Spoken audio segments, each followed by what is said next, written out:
Estamos de volta aqui no VMC Market, 3h08 pelo horário de Brasília. Eu já chamo o nosso próximo convidado, Pedro Costa, que é pesquisador e especialista em política externa dos Estados Unidos. Boa tarde, obrigada pela sua presença aqui com a gente, Pedro. Eu quem agradeço, boa tarde a todos, a todas. Um enorme prazer estar aqui novamente.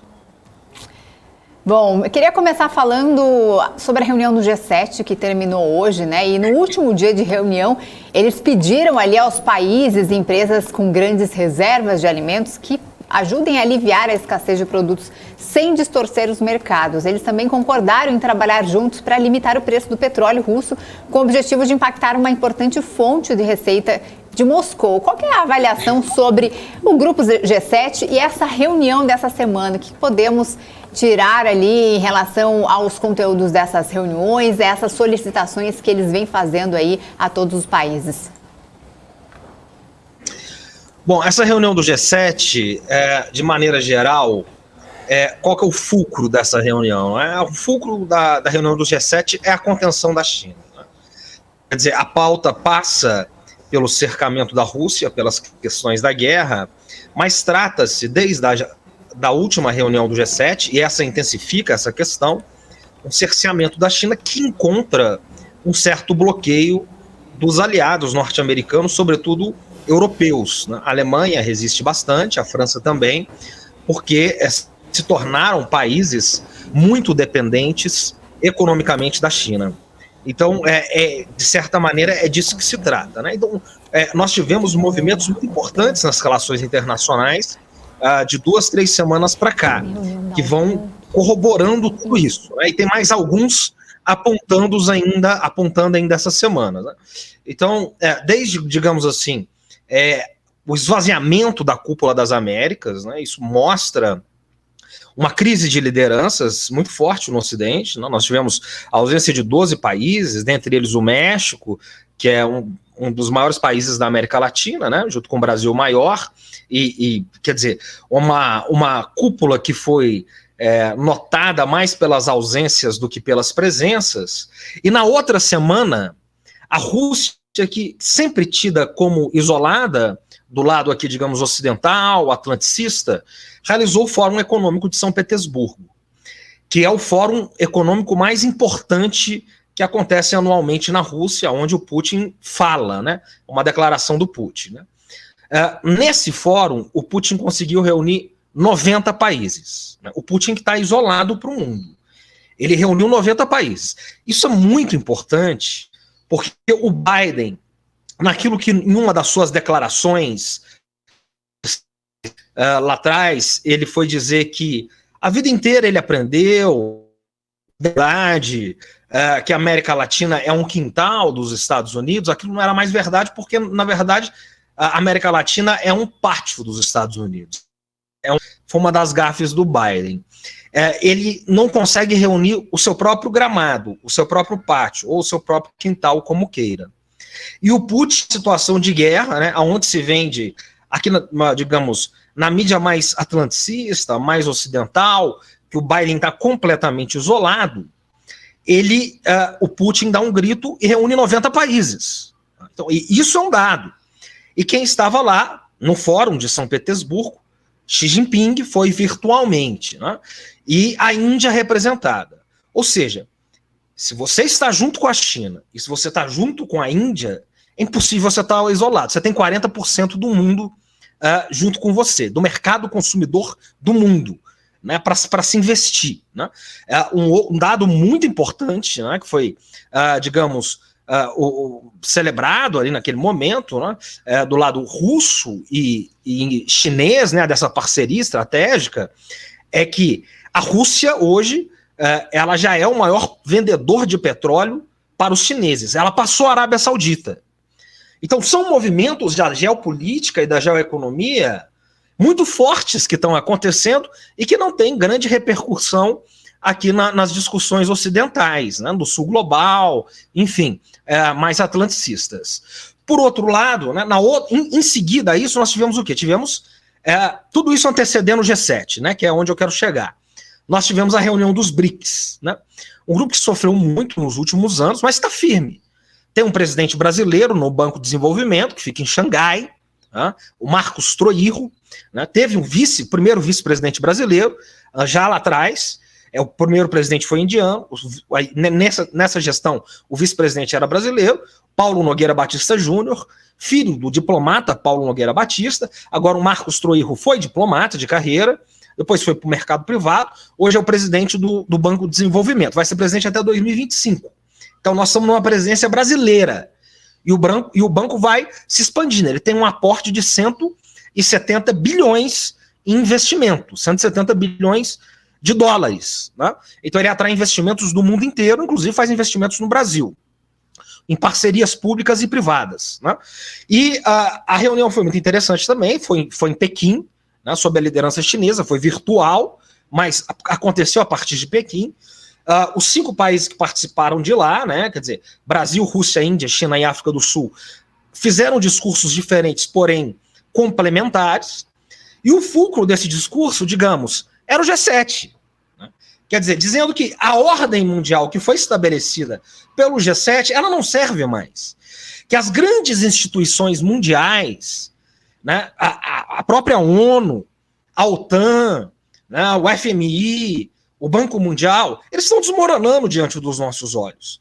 Não há mais credibilidade internacional. Então, perceba, desde o presidente Bolsonaro, passando pelo Modi, pelo Putin, até o Xi Jinping, todos disseram em alto e em bom tom: é preciso uma reforma da ONU. A ONU já não consegue ter mais a credibilidade que ela tinha em 45. Por quê? E esse é o meu ponto aqui. Porque o mundo mudou.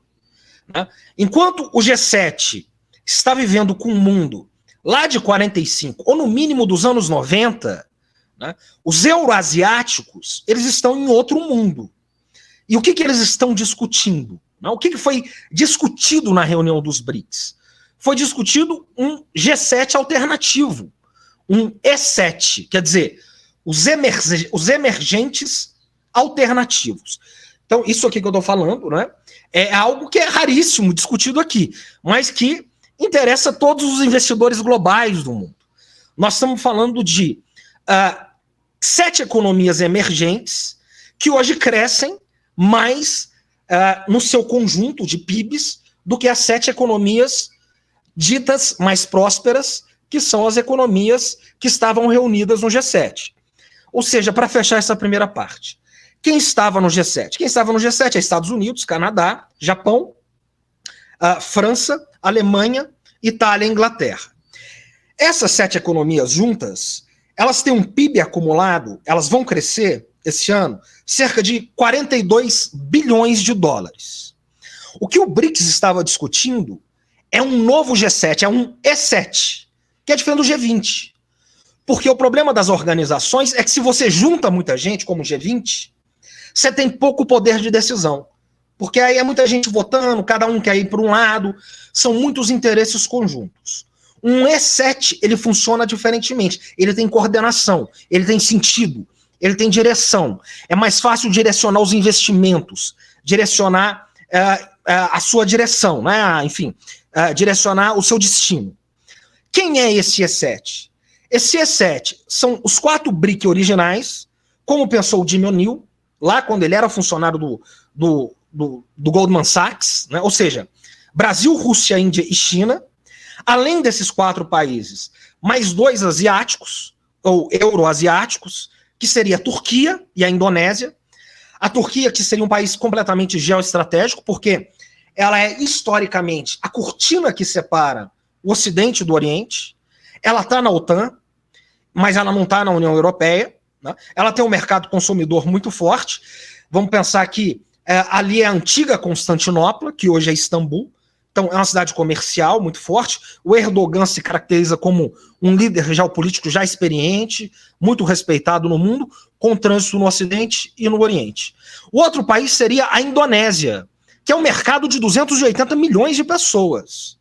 E é um país que daria uma configuração diferente nesse E7, porque tem hábitos diferentes, é um país muçulmano. Assim como a Turquia, mas a Turquia tem muita coisa ali misturada, né? Se você pegar a Índia, A Índia tem uma população muçulmana, mas não é majoritariamente muçulmana. É um país também hinduísta, é um país com um corte religioso muito multicultural. A China tem uma origem taoísta, tem uma origem de Confúcio, confucionista e mesmo ateia muito forte. Então, você pode incorporar uma população muçulmana grande, e aí isso significa também novos mercados, uma nova maneira de pensar. Então, você teria esses 4 países, mais 2 da Ásia, e traria o México, que é o segundo maior mercado da América Latina. Esse E7, junto, o PIB grosso deles é 53, será até o final do ano, calcula-se, né? 53 bilhões de dólares, né? Desculpa, trilhões de dólares. Então nós estamos falando de 42 trilhões de dólares do G7, que já foi as 7 economias do mundo, e agora nós estamos falando de um E7, que está atrelado ao projeto dos BRICS, e que seria um grupo de um novo G7, na verdade, mas que eles chamam de G7 porque são os emergentes, que é um termo que não é nem muito adequado, mas que é o futuro, né? É esse deslocamento eurasiático. Pedro Cabral aqui falando. Deixa eu tirar uma dúvida contigo. Esse E7, ele teria mais apoio se for Lula ou Bolsonaro presidente ano que vem? É diferente. Ou é todo muito igual? Não, é indiferente, Cabral, porque são políticas de Estado. São políticas de longo prazo. Eles estão pensando no longuíssimo prazo, né? Porque quem está por trás disso é a China, né? E os chineses pensam como? Eles pensam em 2049. Né? Eles não pensam não é nem no longo prazo, é no longuíssimo prazo. Eles estão vendo a estrada lá na frente. Para eles, tanto faz. Pode ter uma preferência assim, muito íntima, mas eles não manifestam isso. Né? Eu até dizia aqui que eles mesmos eles nem gostam do termo E7, porque traz a palavra emergentes. Quando você conversa, né, eu tenho alguns contatos com diplomatas chineses, né, você conversa com eles mais intimamente, né, e você fala o termo emergentes para se referir aos chineses, eles ficam muito desconfortáveis. Eles dizem, olha, nos últimos 2000 anos do sistema internacional, do sistema mundo, nós só não fomos a maior potência do mundo durante um século e meio. Não é que nós estamos emergindo agora. Nós estamos voltando a ser o que a gente sempre foi. Nós passamos o século da humilhação, né, um século e meio de humilhações, mais ou menos de 1840 até 1970, que é o século de humilhações, né, desde a Guerra do Ópio, depois das derrotas das guerras sino-japonesas, enfim, das grandes fomes, da Guerra Civil, que é um interregno muito pequeno para uma civilização milenar, que tem uma cultura milenar. Então, quando os ocidentais, eles dizem, vão dar alguma lição de moral para eles, né, falar de direitos humanos, de questões de meio ambiente, qualquer coisa desse tipo, né, eles dizem o seguinte, olha, nós temos que pôr alimento, fazer 1 bilhão e 400 milhões de pessoas se alimentarem 3 vezes por dia.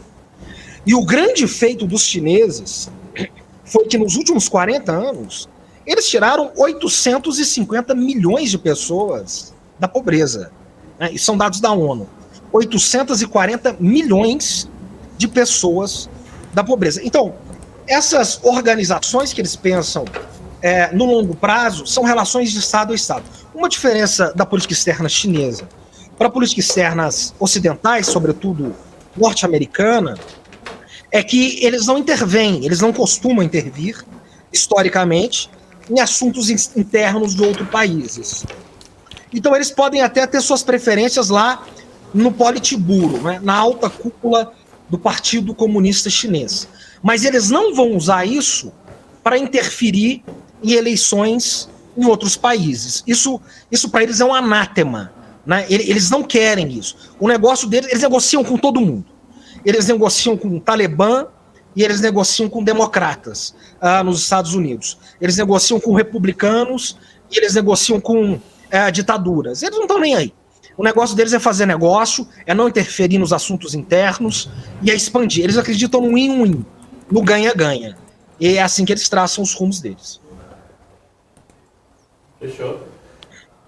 Maravilha. Tem tempo para alguma ou não? Tem, última pergunta. Última pergunta. Pedro, prazer falar contigo. Muito boa aí as suas explicações.